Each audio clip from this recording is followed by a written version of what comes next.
Welcome to Sangeetha cooking. ಇವತ್ತಿನ recipe ತುಂಬ ರುಚಿಯಾದಂತಹ ಬಟ್ರುಗಳು ಮಾಡುವ ರೀತಿಯಲ್ಲೇ ಬಿಸಿಬೇಳೆ ಭಾತನ ಹೇಗೆ ಮಾಡೋದು ಅಂತ ತಿಳಿಸ್ಕೊಡ್ತಾ ಇದ್ದೀನಿ.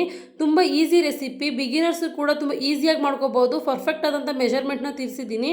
ವಿಡಿಯೋನ ಎಲ್ಲೂ ಸ್ಕಿಪ್ ಮಾಡದೆ ಕೊನೆವರೆಗೂ ನೋಡಿ. ಬನ್ನಿ, ತುಂಬ ರುಚಿಯಾದಂತಹ ಬಿಸಿಬೇಳೆ ಭಾತನ ಹೇಗೆ ಮಾಡೋದು ಅಂತ ನೋಡೋಣ. ಇಲ್ಲಿ ನಾನು ಸ್ವಲ್ಪ ಹುಣಸೆಹಣ್ಣನ್ನು ನೆನೆ ಇಟ್ಕೊಂಡಿದ್ದೀನಿ. ನೆಕ್ಸ್ಟ್ ನಾನು ಕುಕ್ಕರ್ಗೆ 1 ಕಪ್ನಷ್ಟು ಅಕ್ಕಿನ ಹಾಕೋತಾ ಇದ್ದೀನಿ. 1 ಕಪ್ ಅಕ್ಕಿಗೆ ಅರ್ಧ ಕಪ್ನಷ್ಟು ಬೇಳೆನ ಸೇರಿಸ್ಕೊತಾ ಇದ್ದೀನಿ. ಇವಾಗ ಇದೆರಡನ್ನೂ ಕೂಡ ಚೆನ್ನಾಗಿ ವಾಶ್ ಮಾಡ್ಕೊಂಡು ತೊಗೊಬರ್ಬೇಕು. ಒಂದು 2 ರಿಂದ 3 ಸಲ ಚೆನ್ನಾಗಿ ವಾಶ್ ಮಾಡ್ಕೊಂಡು ಬರೋಣ. ನೋಡಿ, ಈಗ ಚೆನ್ನಾಗಿ ವಾಶ್ ಮಾಡಿ ಇಟ್ಕೊಂಡಿದ್ದೀನಿ.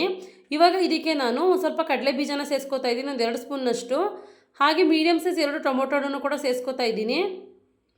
ಹಾಗೆ ಈಗ ಒಂದೊಂದಾಗಿ ತರಕಾರಿಗಳನ್ನ ಸೇರಿಸ್ಕೊತಾ ಹೋಗೋಣ. ನಾನು ಇಲ್ಲೊಂದು ಅರ್ಧದಷ್ಟು ಆಲೂಗಡ್ಡೆನ ಸೇರಿಸ್ಕೊಂಡಿದ್ದೀನಿ. ಒಂದು ಸ್ವಲ್ಪ ಕ್ಯಾರೆಟ್ನ ಸೇರಿಸ್ಕೊಂಡಿದ್ದೀನಿ. ಕ್ಯಾರೆಟ್ನ ಜಾಸ್ತಿ ಸೇರಿಸ್ಕೊಳ್ಳೋಕೆ ಹೋಗ್ಬಿಡಿ, ಸ್ವಲ್ಪ ಸ್ವೀಟ್ನೆಸ್ ಅನಿಸುತ್ತೆ. ಹಾಗೆ ಸ್ವಲ್ಪ ಬೀನ್ಸ್ನು ಕೂಡ ಸೇರಿಸ್ಕೊತಾ ಇದ್ದೀನಿ. ಇವಾಗ ಇದಕ್ಕೆ ನಾನು ಒಂದು ಅರ್ಧ ಗಡ್ಡೆಯಷ್ಟು ನವಿಲುಕೋಸನ್ನ ಸೇರಿಸ್ಕೊತಾ ಇದ್ದೀನಿ. ಹಾಗೆ ಹಸಿ ಬಟಾಣಿನೂ ಕೂಡ ಸೇರಿಸ್ಕೊತಾ ಇದ್ದೀನಿ. ಇವಾಗ ಇದಕ್ಕೆ ಒಂದು 1/4 ಸ್ಪೂನಷ್ಟು ಅರಿಶಿನ ಸೇರಿಸ್ಕೊಂಡು ಇದಕ್ಕೆ ಎಷ್ಟು ಬೇಕೋ ಅಷ್ಟು ರುಚಿಗೆ ಉಪ್ಪನ್ನ ಸೇರಿಸ್ಕೊತಾ ಇದ್ದೀನಿ. ಇವಾಗ ಇದಕ್ಕೆ ನಾನು 4 ಕಪ್ನಷ್ಟು ನೀರನ್ನ ಸೇರಿಸ್ಕೊತಾ ಇದ್ದೀನಿ. ಕರೆಕ್ಟಾಗಿ ನೋಡಿ, 4 ಕಪ್ನಷ್ಟು ನೀರನ್ನ ಸೇರಿಸ್ಕೊತಾ ಇದ್ದೀನಿ. ಇವಾಗ ನೀರನ್ನೆಲ್ಲ ಸೇರಿಸ್ಕೊಂಡಾಗಿದೆ. ಇವಾಗ ಲಿಡ್ನ ಕ್ಲೋಸ್ ಮಾಡಿಬಿಟ್ಟು ಒಂದು ವಿಷಲ್ನ ಕೂಗಿಸ್ಕೊತೀನಿ. ಜಾಸ್ತಿ ಕೂಗಿಸ್ಕೊಳಕ್ಕೆ ಹೋಗ್ಬಾರ್ದು, ಅನ್ನ ಎಲ್ಲ ಮುದ್ದೆ ಮುದ್ದೆ ಥರ ಆಗಿಬಿಡುತ್ತೆ. ನೋಡಿ, ಒಂದು ವಿಷಲ್ ಆಗಿದೆ. ಇವಾಗ ಎಲ್ಲನೂ ಕೂಡ ಒಂದು ಸಲ ಮಿಕ್ಸ್ ಮಾಡ್ಕೊತಾ ಇದ್ದೀನಿ. ತರಕಾರಿ ಎಲ್ಲ ಮೇಲೆ ಬಂದಿರುತ್ತೆ. ನೋಡಿ, ಎಲ್ಲನೂ ಕೂಡ ಮಿಕ್ಸ್ ಮಾಡ್ಕೊಂಡಿದ್ದೀನಿ. ಇಷ್ಟು ಕುಕ್ ಮಾಡ್ಕೊಂಡ್ರೆ ಸಾಕು. ಒಂದು ವಿಷಲ್ಗೆ ಇಷ್ಟು ಚೆನ್ನಾಗಿ ಕುಕ್ ಆಗಿದೆ. ಜಾಸ್ತಿ ಕುಕ್ ಮಾಡ್ಕೊಬಿಟ್ರೆ ಅನ್ನ ಎಲ್ಲ ಮುದ್ದೆ ಮುದ್ದೆ ರೀತಿ ಆಗಿಬಿಟ್ಟು ಬಿಸಿಬೇಳೆ ಭಾತು ಗಂಜಿ ರೀತಿ ಆಗಿಬಿಡುತ್ತೆ. ಈಗ ನೆಕ್ಸ್ಟು ನಾನು ಒಂದು ದೊಡ್ಡ ಪಾತ್ರೆಗೆ ಒಂದು 4 ರಿಂದ 5 ಸ್ಪೂನಷ್ಟು ಎಣ್ಣೆನ ಸೇರಿಸ್ಕೊತಾ ಇದ್ದೀನಿ. ಸ್ವಲ್ಪ ಎಣ್ಣೆನ ಜಾಸ್ತಿನೇ ಸೇರಿಸ್ಕೊಳ್ಳಿ, ಚೆನ್ನಾಗಿರುತ್ತೆ. ಹಾಗೆ ಒಗ್ಗರಣೆಗೆ ಸ್ವಲ್ಪ ಸಾಸಿವೆ, ಹಾಗೆ ಸ್ವಲ್ಪ ಗೋಡಂಬಿನೂ ಕೂಡ ಸೇರಿಸ್ಕೊಂಡು ಫ್ರೈ ಮಾಡ್ಕೊತೀನಿ. ಜಾಸ್ತಿ ಹೊತ್ತು ಫ್ರೈ ಮಾಡ್ಕೊಳ್ಳೋದು ಬೇಡ, 1 ನಿಮಿಷದವರೆಗೂ ಫ್ರೈ ಮಾಡ್ಕೊಂಡ್ರೆ ಸಾಕು. ಇವಾಗ ನಾನು ಒಗ್ಗರಣೆಗೆ ಸ್ವಲ್ಪ ಒಣಮೆಣ್ಸಿಕಾಯಿನ ಸೇರಿಸ್ಕೊತಾ ಇದ್ದೀನಿ. ಒಂದು 2 ಒಣಮೆಣ್ಸಿಕಾಯಿನ ಸೇರಿಸ್ಕೊಂಡಿದ್ದೀನಿ. ಹಾಗೆ ಸ್ವಲ್ಪ ಕರ್ಬೇವಿನ ಸೊಪ್ಪನ್ನು ಕೂಡ ಸೇರಿಸ್ಕೊತಾ ಇದ್ದೀನಿ. ಹಾಗೆ ಒಂದು 1/4 ಸ್ಪೂನಷ್ಟು ಇಲ್ಲಿ ನಾನು ಇಂಗನ್ನ ಸೇರಿಸ್ಕೊಂಡಿದ್ದೀನಿ. ಈಗ ಇಂಗನ್ನ ಸೇರಿಸಾದ್ಮೇಲೆ ಇವಾಗ ಇದಕ್ಕೆ ನಾನು ಮೀಡಿಯಮ್ ಸೈಜ್ದು ಒಂದು ಈರುಳ್ಳಿ ಮತ್ತು ಒಂದು ಅರ್ಧ ಕ್ಯಾಪ್ಸಿಕಮ್ನ ಸೇರಿಸ್ಕೊಂಡು ಫ್ರೈ ಮಾಡ್ಕೊತೀನಿ.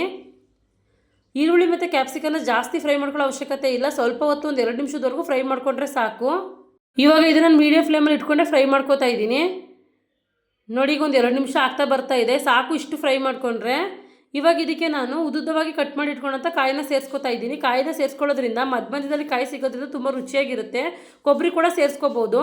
ಇವಾಗ ಇದನ್ನು ಸ್ವಲ್ಪ ಹೊತ್ತು ಫ್ರೈ ಮಾಡ್ಕೊತಾ ಇದ್ದೀನಿ. ಇವಾಗ ಇದಕ್ಕೆ ನಾನು MTR ಅವ್ರದ್ದು 2 10 ರೂಪಾಯಿ ಬಿಸಿಬೇಳೆ ಭಾತ್ ಪೌಡರ್ನ ಸೇರಿಸ್ಕೊತಾ ಇದ್ದೀನಿ. ಈಗ ನೋಡಿ, 2 ಪ್ಯಾಕೆಟ್ನು ಕೂಡ ಸೇರಿಸ್ಕೊತಾ ಇದ್ದೀನಿ. ಹಾಗೆ ಒಂದು 1/4 ಸ್ಪೂನಷ್ಟು ಅಚ್ಕಾರದ ಪುಡಿನ ಸೇರಿಸ್ಕೊತಾ ಇದ್ದೀನಿ. ಸ್ವಲ್ಪ ಖಾರ ಕಡಿಮೆ ಇರೋದ್ರಿಂದ ನಾನು ಸ್ವಲ್ಪ ಖಾರ ಬೇಕು ಅಂತ ಸೇರಿಸ್ಕೊತಾ ಇದ್ದೀನಿ. ಬೇಡ ಅಂದರೆ ಸ್ಕಿಪ್ ಮಾಡ್ಕೋಬೋದು. ಇವಾಗ ಇದನ್ನು ಸ್ವಲ್ಪ ಹೊತ್ತು ಎಣ್ಣೆಯಲ್ಲಿ ಮೀಡಿಯಮ್ ಉರಿಯಲ್ಲಿ ಫ್ರೈ ಮಾಡ್ಕೊಳ್ಳೋಣ. 1 ನಿಮಿಷದವರೆಗೂ ಫ್ರೈ ಮಾಡಿಕೊಂಡ್ರೆ ಸಾಕು. ಇವಾಗ ಇದಕ್ಕೆ ನಾನು ಹುಣಸೆಹಣ್ಣು ರಸನೂ ಕೂಡ ಈಗಲೇ ಸೇರಿಸ್ಕೊತಾ ಇದ್ದೀನಿ. ಹುಣಸೆಹಣ್ಣು ರಸನ ಸೇರಿಸಾದ್ಮೇಲೆ ಒಂದು ಸಲ ಚೆನ್ನಾಗಿ ಮಿಕ್ಸ್ ಮಾಡ್ಕೊಳ್ಳೋಣ. ಖಾರದ ಪುಡಿ ಜೊತೆಗೆಲ್ಲ ಚೆನ್ನಾಗಿ ಮಿಕ್ಸ್ ಆಗಲಿ. ಇವಾಗ ಇದಕ್ಕೆ ಮತ್ತೆ ನಾನು 4 ಕಪ್ನಷ್ಟು ನೀರನ್ನ ಸೇರಿಸ್ಕೊತಾ ಇದ್ದೀನಿ. ಅನ್ನನ ಕುಕ್ ಮಾಡ್ಕೋಬೇಕಾದ್ರೆ 4 ಕಪ್ನ ಸೇರಿಸ್ಕೊಂಡಿದ್ದೆ. ಇವಾಗ ಮತ್ತೆ 4 ಕಪ್ನ ಸೇರಿಸ್ಕೊತಾ ಇದ್ದೀನಿ. ಇದು ಪರ್ಫೆಕ್ಟ್ ಆದಂಥ ಮೆಜರ್ಮೆಂಟು. ಹಾಗೆ 1 ಸ್ಪೂನಷ್ಟು ಬೆಲ್ಲನ ಸೇರಿಸ್ಕೊತಾ ಇದ್ದೀನಿ. ಬೇಕಂದರೆ ಸೇರಿಸ್ಕೊಳ್ಳಿ, ಇಲ್ಲಾಂದರೆ ಸ್ಕಿಪ್ ಮಾಡ್ಕೋಬೋದು. ಇವಾಗ ಇದಕ್ಕೆ ನಾನು ರುಚಿಗೆ ತಕ್ಕಷ್ಟು ಉಪ್ಪನ್ನ ಸೇರಿಸ್ಕೊತಾ ಇದ್ದೀನಿ. ಅನ್ನನ ಕುಕ್ ಮಾಡ್ಕೋಬೇಕಾದ್ರೂ ಕೂಡ ಸೇರಿಸ್ಕೊಂಡಿದ್ದೆ, ನೋಡ್ಕೊಂಡು ಸೇರಿಸ್ಕೋಬೇಕು. ಇವಾಗ ಇದು ನೋಡಿ, ನೀರು ಕುದೀತಾ ಇದೆ. ಇವಾಗ ನಾವು ಬೇಯಿಸಿಟ್ಕೊಂಡಂಥ ಅನ್ನ ಮತ್ತು ತರಕಾರಿನ ಸೇರಿಸ್ಕೊತಾ ಇದ್ದೀನಿ. ಸ್ವಲ್ಪನೇ ಸೇರಿಸ್ಕೊಂಡು ಮಿಕ್ಸ್ ಮಾಡ್ಕೊತಾ ಇದ್ದೀನಿ. ಈಗೆಲ್ಲನೂ ಕೂಡ ಸೇರಿಸ್ಕೊಂಡಿದ್ದೀನಿ. ನಾವು ಜಾಸ್ತಿ ಕುಕ್ ಮಾಡ್ಕೊಬಿಟ್ರೆ ಈ ಹಂತದಲ್ಲಿ ಗಂಟು ಆಗಿಬಿಡುತ್ತೆ. ನಾವು ಅದರಿಂದ ಒಂದು ವಿಷಲ್ ಮಾತ್ರ ಕೂಗಿಸ್ಕೋಬೇಕು. ನೋಡಿ, ಒಂದು ಸ್ವಲ್ಪನೂ ಗಂಟು ಕಟ್ಟೋದಿಲ್ಲ. ನೀಟಾಗಿ ಎಲ್ಲ ಮಿಕ್ಸ್ ಆಗಿ ಹೋಗುತ್ತೆ. ಎಲ್ಲನೂ ಕೂಡ ಚೆನ್ನಾಗಿ ಮಿಕ್ಸ್ ಮಾಡ್ಕೊಂಡಿದ್ದೀನಿ. ಇವಾಗ ಇದು ಸ್ವಲ್ಪ ಹೊತ್ತು ಕುಕ್ಕಾಗಕ್ಕೆ ಬಿಡಬೇಕು. ನಾನು ಮೀಡಿಯಮ್ ಫ್ಲೇಮಲ್ಲೇ ಸುಮಾರು ಒಂದು 10 ನಿಮಿಷದವರೆಗೂ ಇದನ್ನು ಕುಕ್ಕಾಗಿ ಬಿಟ್ಬಿಡ್ತೀನಿ. ಮೀಡಿಯಮ್ ಉರಿಯಲ್ಲೇ ಇಟ್ಕೋಬೇಕು. ಇವಾಗ ನೋಡಿ, ಚೆನ್ನಾಗಿ ಕುಕ್ ಆಗ್ತಾ ಇದೆ. ಮಧ್ಯದಲ್ಲಿ ಈ ರೀತಿ ಒಂದು ಸಲ ಮಿಕ್ಸ್ ಮಾಡ್ಕೋತೀನಿ, ಇಲ್ಲಾಂದರೆ ತಳ ಹತ್ಬಿಡುತ್ತೆ. ಮೀಡಿಯಮ್ ಫ್ಲೇಮಲ್ಲೇ ಇಟ್ಕೊಂಡ್ರೆ ನೀಟಾಗಿ ಕುಕ್ ಮಾಡ್ಕೋಬೇಕು. ಈಗ ಒಂದು 10 ನಿಮಿಷದಷ್ಟು ಆಗಿದೆ. ಇವಾಗ ನಾನು ಕೊನೆಯಲ್ಲಿ ಸ್ವಲ್ಪ ಕೊತ್ತಂಬರಿ ಸೊಪ್ಪನ್ನ ಸೇರಿಸ್ಕೊಂಡು ಒಂದು ಸಲ ಮಿಕ್ಸ್ ಮಾಡ್ಕೊತಾ ಇದ್ದೀನಿ. ನೋಡಿ, ಬಣ್ಣ ಕೂಡ ಚೆನ್ನಾಗಿ ಬರ್ತಾ ಇದೆ. ಇವಾಗ ಆಲ್ಮೋಸ್ಟ್ ಎಲ್ಲ ಕುಕ್ ಆಗಿದೆ. ಒಂದು 10 ನಿಮಿಷ ಆಗಿದೆ. ಈಗ ಗ್ಯಾಸ್ ಫ್ಲೇಮ್ನ ಆಫ್ ಮಾಡ್ಕೊಳ್ಳೋಣ. ಈಗ ಬಿಸಿಬೇಳೆ ಭಾತು ರೆಡಿಯಾಗಿದೆ. ನೋಡಿ, ಈಗ ಬಿಸಿ ಬಿಸಿಯಾದಂತಹ ಬಿಸಿಬೇಳೆ ಭಾತು ಪರ್ಫೆಕ್ಟಾಗಿ ಸೇಮ್ ಬಟ್ರುಗಳು ಮಾಡುವ ರೀತಿಯಲ್ಲೇ ರೆಡಿಯಾಗಿದೆ. ಬಿಗಿನರ್ಸು ಕೂಡ ನಾನು ಹೇಳಿರುವ ಮೆಜರ್ಮೆಂಟಲ್ಲೇ ಮಾಡ್ಕೊಳ್ಳೋದ್ರಿಂದ ನೀವು ಕೂಡ ಈ ರೀತಿಯಾದಂತಹ ಬಟ್ರು ಸ್ಟೈಲಲ್ಲಿ ಬಿಸಿಬೇಳೆ ಭಾತನ್ನ ಮನೆಯಲ್ಲೇ ಮಾಡ್ಕೋಬೋದು. ತುಂಬ ರುಚಿಯಾಗಿರುತ್ತೆ.